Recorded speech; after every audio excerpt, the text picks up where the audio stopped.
বাংলাদেশ জাতীয় ফুটবল দলের কোচের শূন্যস্থান পূরণের প্রহর প্রায় শেষ। জামাল হামজারা ডাগআউটে কার নির্দেশনায় খেলবেন তা নিয়ে গুঞ্জন এখন তুঙ্গে। দেশি বিদেশি হাই প্রোফাইল কোচদের ভিড়ে সব ছাপিয়ে এখন আলোচনার কেন্দ্রবিন্দুতে একজন, Brazilian mastermind Rosario Mikel. Rosario Mikel সাধারণ কোনো নাম নন। তার হাত ধরে ব্রাজিল জিতেছে অলিম্পিকের স্বর্ণপদক। বিশ্ব ফুটবলের মহাতারকা নেইমার জুনিয়রকে গড়ে তোলার পেছনেও রয়েছে তার অনস্বীকার্য অবদান। ব্রাজিলের অনূর্ধ্ব 23 দল ছাড়াও কাজ করেছেন সৌদি ক্লাব আল হিলালের মতো দাপুটে দলের সাথে।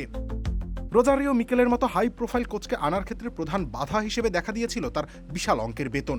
সাবেক কোচ হ্যাভিয়ার কাবরেরার সময় বাফুফে কোচের পেছনে মাসিক 13 থেকে 15 হাজার ডলার খরচ করত।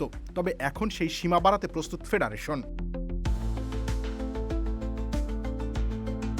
বাফুফের টেকনিক্যাল কমিটির চেয়ারম্যান কামরুল হাসান হিলটন জানিয়েছেন, কোচের বেতন 25 থেকে 30 হাজার ডলার পর্যন্ত উন্নীত করার কথা ভাবছে বোর্ড।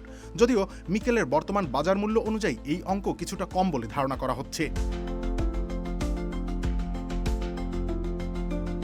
এই সমস্যার সমাধানে আশার বাণী দিচ্ছেন নেইমারের বাবার বাংলাদেশি ম্যানেজার রবিন মিয়া। তার উদ্যোগেই মূলত নেইমার সিনিয়রের রেফারেন্সে রোজারিও মিকেলের নাম সামনে আসে। দেশের ফুটবল প্রেমীদের জন্য এক দারুণ সুখবর দিয়েছেন তিনি।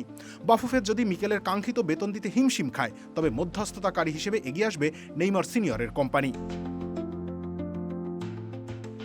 বাফুফের বাজেটের বাইরের বেতনের অতিরিক্ত অংশ নেইমার সিনিয়রের প্রতিষ্ঠান থেকেই পরিশোধ করার কথা রয়েছে।